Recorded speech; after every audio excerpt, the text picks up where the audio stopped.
Olá, minha amiga, meu amigo. Estamos iniciando nosso programa Entrevistas Inspiradoras. Hoje um convidado muito especial, um grande amigo, Antônio Carlos Koch. Ele é industrial da nossa cidade, casado, rotariano, ex-diretor titulado do CIESP de Guarulhos, ex-primeiro diretor financeiro do CIESP estadual e atualmente ocupa um cargo muito importante de vice-presidente do CIESP estadual, que muito honra Guarulhos ter um representante a essa altura dentro da organização do CIESP, nesse cargo tão importante. E ele é sócio da empresa LEP, Indústria e Comércio, uma empresa muito importante que nós temos orgulho de ter instalado aqui, que está completando 70 anos de fundação. É isso, Koch? Isso mesmo. Obrigado por sua presença. Obrigado, Roberto. Eu que agradeço o convite de estar aqui para falar um pouquinho sobre esses 70 anos da LEP. Bacana. Koch, conta um pouquinho pra gente das suas primeiras experiências profissionais. Você começou a trabalhar bem cedo, né? Eu comecei a trabalhar de verdade aos 13 anos de idade. 13 anos. Né? O meu pai foi um industrial durante muitos anos, começou a vida dele praticamente como industrial e eu sempre procurei me atualizar junto com ele na indústria. E quando ele criou a LEP, eu com 13 anos de idade, eu insisti com ele de trabalhar numa prensaria de baquelite, que foi uma das primeiras atividades da LEP. Era baquelite, plásticos e indústria de borracha, né? E a gente atendia a EPEL, que era um fabricante de eletrodomésticos que usava esses produtos, cuja a EPEL, o meu pai foi também dos fundadores, né? Depois ele saiu e criou a LEP, né? E falando sobre a EPEL, a EPEL é uma empresa que teve uma característica muito importante. Ela criou a primeira enceradeira aqui no Brasil, é isso? A primeira enceradeira da Explica que é enceradeira, que tem muita gente que não conhece. A EPEL foi uma indústria de eletrodoméstico importante. Ela começou primeiramente iniciando com chuveiros elétricos, aqueles chuveiros que tinham uma alavanquinha só com uma posição só, né? Era uma faquinha que ligava, se abria o registro de água, a água descia, ligava o contato e descia, formava água quente, né? Isso foi o início da EPEL. Depois o meu pai criou a primeira enceradeira 3 escovas da América do Sul. Puxa vida. Até então a gente não tinha, era tudo importado via Electrolux da Suécia, né? A enceradeira é um aparelho, só para aquele negócio, que tinha 3 escovas embaixo, passava a cera no chão e depois lustrava, não é isso? E deixava tudo brilhando. E acabou com aqueles negócios que... Do escovão. Escovão, de piso, que as mulheres passavam cera no chão e passavam escovão. E aí a EPEL depois ela cresceu muito, ela começou a produzir liquidificadores, aspiradores de pó, circuladores de ar. E foi numa época, em 1952, mais ou menos, 51, que o meu pai se retirou por alguns outros motivos pessoais. Ele quis se retirar da EPEL e já tinha a LEP há 1 ou 2 anos. Em 1949, a LEP, ele já tinha como sócio da LEP. Perfeito. Quando ele saiu da EPEL, ele comprou a parte do sócio que tinha com ele e ficou sozinho. Perfeito. Então aí surgiu a LEP, né? Uma empresa que tinha o foco diferenciado da EPEL, né?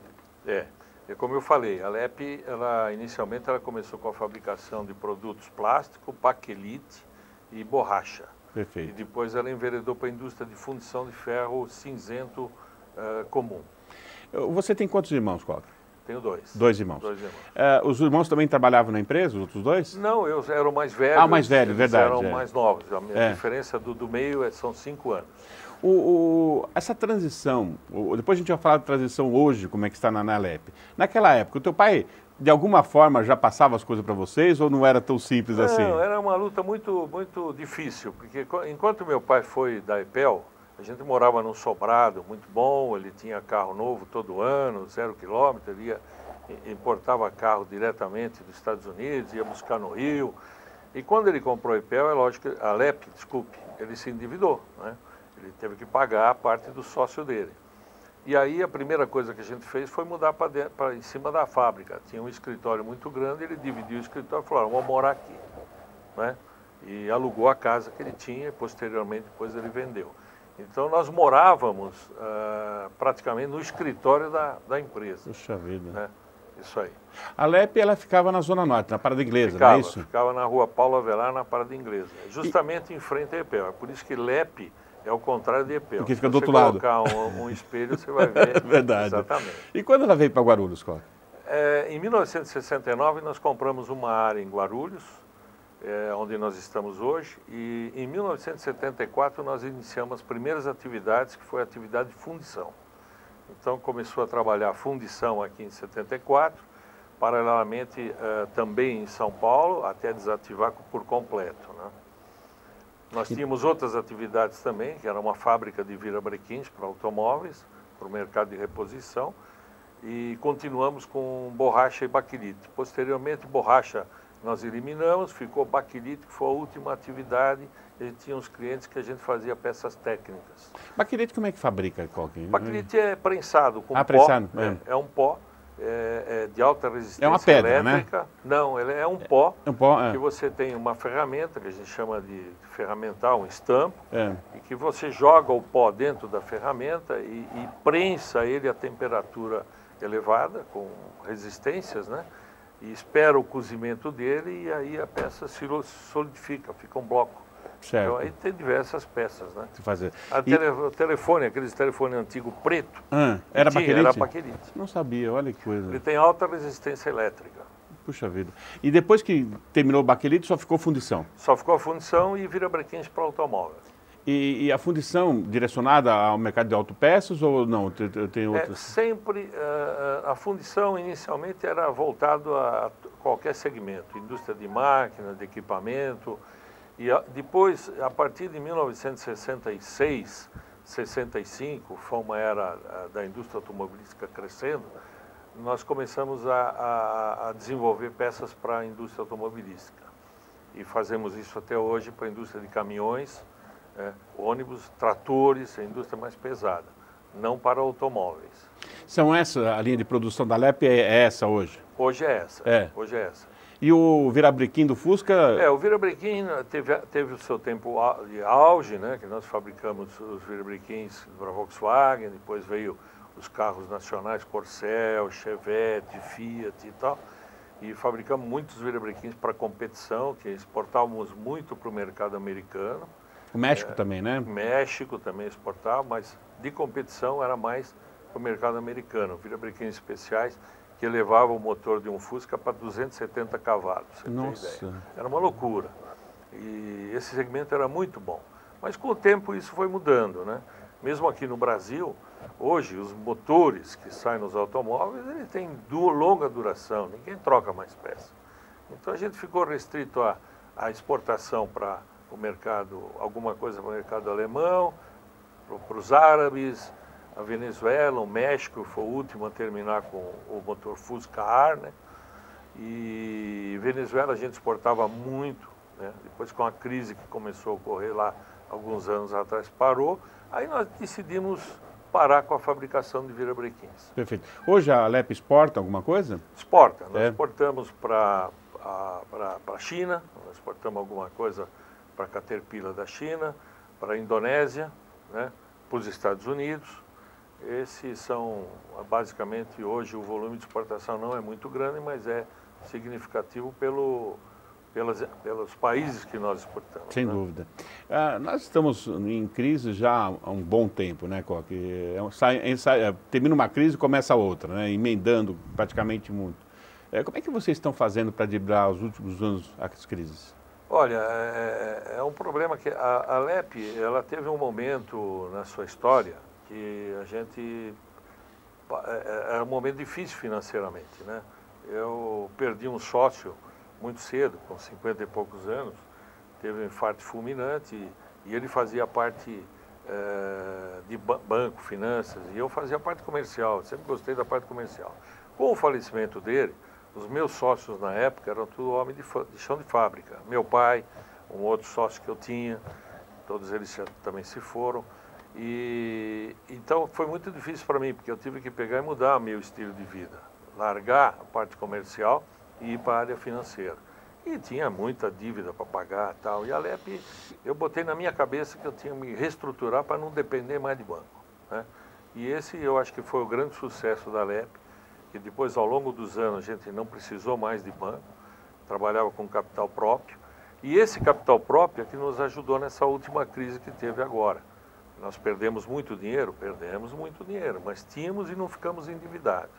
Esse foi o grande segredo que nós tivemos agora para enfrentar essa crise, sempre com o pé no chão. Isso é um desafio importante para o industrial hoje no Brasil, né? Porque o dinheiro, né, no mercado é muito caro. Muito né? caro. E para você, e o retorno que a indústria dá não corresponde a isso. Não, né? hoje, principalmente a margem hoje de em lucro dia, né, é muito pequena. A margem de né? lucro é pequeno. Hoje quem trabalha com 5%, 6% está tendo um lucro bom. E você vai pagar juros aí no mercado, você fica, não tem condições de você sobreviver. Eu posso reputar a questão de você ter essa independência financeira, a tua competência, Coque, porque não é para qualquer empresa conseguir isso, não. Foi uma coisa que todo mundo me pergunta, como é que a gente faz, é difícil explicar, porque, como eu te falei, eu comecei muito cedo na empresa. Com 13 anos eu comecei a trabalhar na imprensa. Depois eu passei, o sócio do meu pai que faleceu, falou, vem para cá no escritório, precisa de um office boy. Então eu fui ser office boy.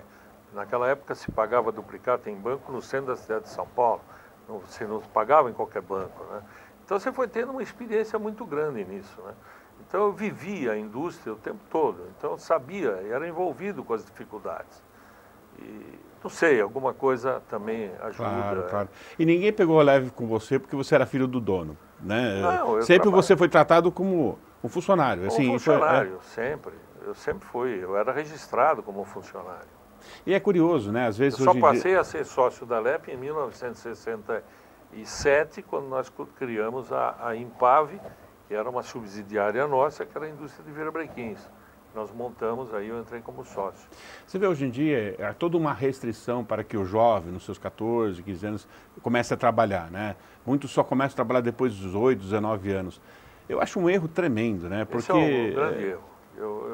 Eu falo que isso é um grande erro que nós tivemos aqui nessa história, porque antigamente você trabalhava com 14 anos, você era registrado como menor aprendiz e ganhava meio salário mínimo. Sim, eu comecei assim. Aprendia grandes profissões, pô. É verdade. Você aprendia, esse era o segredo. Acabaram com isso, o menino hoje não pode trabalhar porque é menor, fica nas ruas com drogas e a gente sabe muito bem o que acontece por aí. Verdade, Coque. Bom, Coque, dá um pequeno intervalo agora. Nós temos um segundo bloco com o Antônio Carlos Coque, contando um pouquinho da sua vida, que realmente é muito inspiradora. E eu espero você lá. Até mais.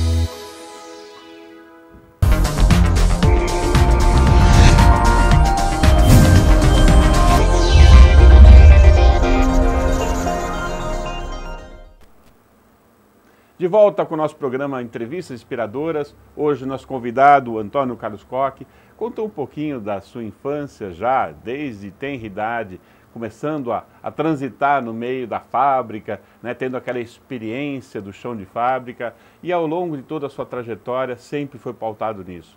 Trabalhando bastante, aprendendo, se formando, forjando, usando um pouquinho o meio onde ele vive, forjando o profissional que ele é hoje, né, capacitado, deixando uma empresa como a LEP, uma empresa extremamente familiar, mas com 70 anos de existência. Realmente é um diferencial muito grande e nos traz muito orgulho por ela estar em Guarulhos. Isso realmente é muito importante para nós todos que gostamos muito dessa cidade. Nós falamos do pouquinho da gestão no início, do seu pai para vocês, e hoje, como é que vocês tratam a questão da gestão dentro da empresa? A gestão hoje a gente já começa a passar as coisas para os nossos herdeiros, né? A gente já tem lá, a minha filha está me ajudando já há mais de 20 anos, está comigo já, se formou em administração, estou passando a minha parte financeira para ela, eu estou ficando mais com a parte administrativa e acompanho a financeira.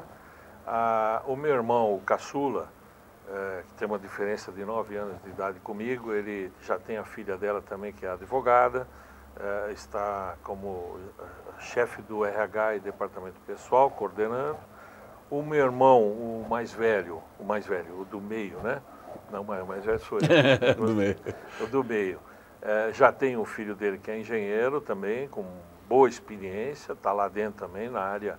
O meu irmão também colocou ele numa área de manutenção para ele aprender como é que era o negócio. E já está começando a passar também. Eu tenho mais 2 sócios, né? Que é o Wilson e o Rubens, né? O Wilson também, a partir deste mês de fevereiro, trouxe o filho dele para dentro da área comercial, inicialmente também passando por um estágio dentro da fábrica, principalmente na área de logística, né? De transporte, que é uma área complicada. Então, nós 4 já temos o pessoal lá dentro. Está encaminhando para os filhos, né? E todos funcionários, não tem nada de... E com regras para funcionário. A entrada é 7 horas, é 7 horas, 8 horas é 8 horas. Né? Não tem esse negócio de porque é filho do patrão, pode fazer o que quer, não. A gente chama muita atenção ao pessoal. E falta um, que é o Rubens, que infelizmente ele tem um filho que é muito bom, mas ele trabalhava na Camis, e a Camis chamou ele para trabalhar na fábrica da Camis nos Estados Unidos. Né? Então esse nós perdemos uma oportunidade importante, né? É importante, que é justamente a linha de usinagem. Né? Hoje nós somos 5 diretores, né? Eu faço a parte, como eu falei, financeira e administrativa. O meu irmão do meio faz a parte de fundição, ele é engenheiro metalurgista, com larga experiência também, já lecionou em universidades. Tem o Caçula, que faz a parte comercial de compras, o Wilson faz a parte comercial de vendas, e o Rubens, que é engenheiro também, que toca... O Wilson também é engenheiro, o Rubens toca a parte de usinagem, que é uma coisa que nós fomos um dos pioneiros na indústria de fundição, a fazer peças acabadas para a indústria automobilística. Bacana. Antigamente a gente só fundia, sim, entregava peça bruta, né? Hoje a peça acabada. 80% do que nós produzimos de produtos fundidos são acabadas. Que bacana. Talvez esse filho desse sócio que está na Camis venha com uma bagagem interessante, quem sabe, no futuro, né? Provavelmente. É uma pessoa que eu reputo com uma inteligência muito boa. Que bacana.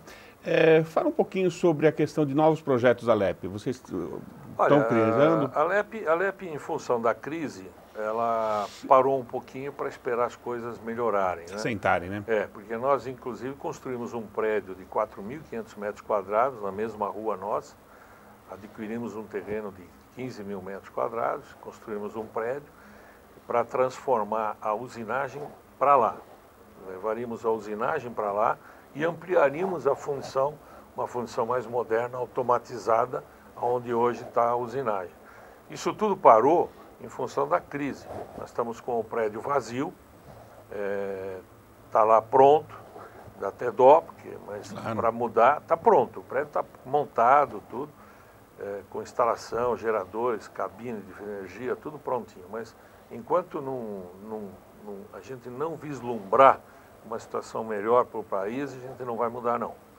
Mas dando um passo cada vez, né? O projeto é esse. Nós temos uma área também para futuro de 187 mil metros quadrados em Itaquaquecetuba, que a gente já previu um dia o futuro, se precisar dessa área, nós estamos lá. Uma área grande, uma área industrial. Bacana.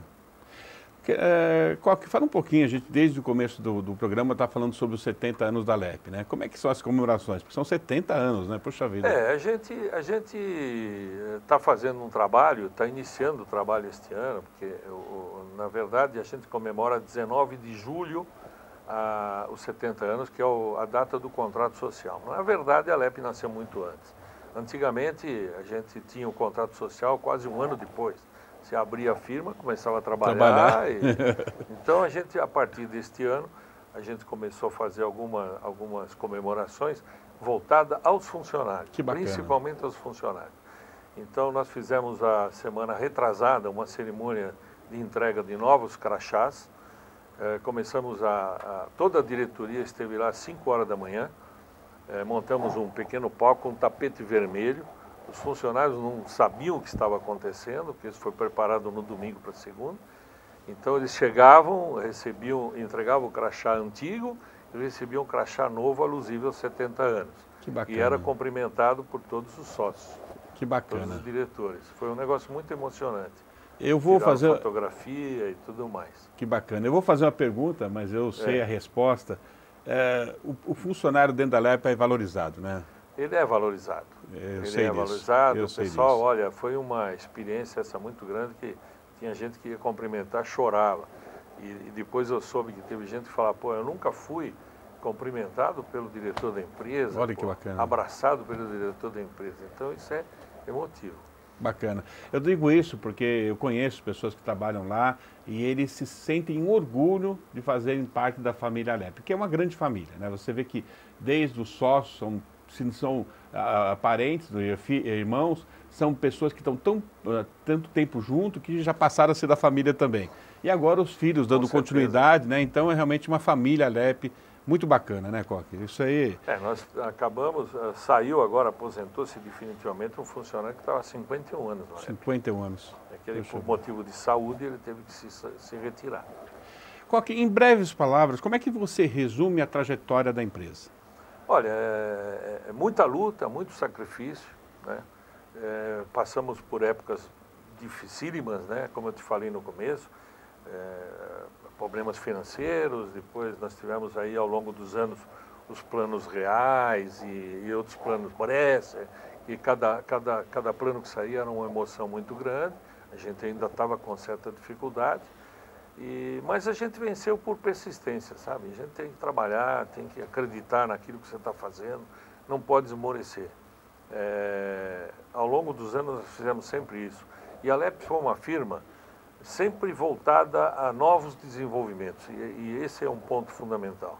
A gente, até 1964, 65, a gente estava voltado só àquele problema de fundir peça de ferro comum, churrasqueira, panela, corpo de máquina, essas coisas.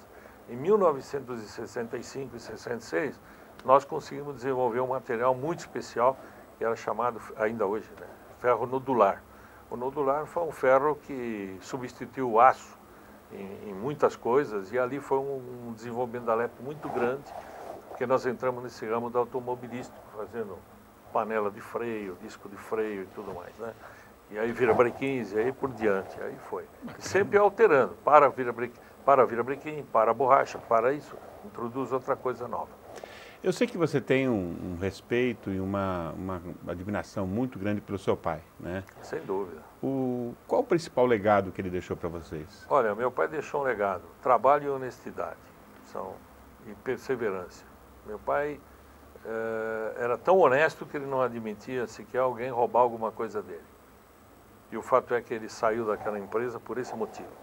Porque quando ele descobriu que teve um sócio que estava roubando, ele pediu demissão na hora, sem querer receber um tostão, e partiu para outro caminho. Então isso é uma coisa que marca muito. Bacana. Honestidade, perseverança e muito trabalho.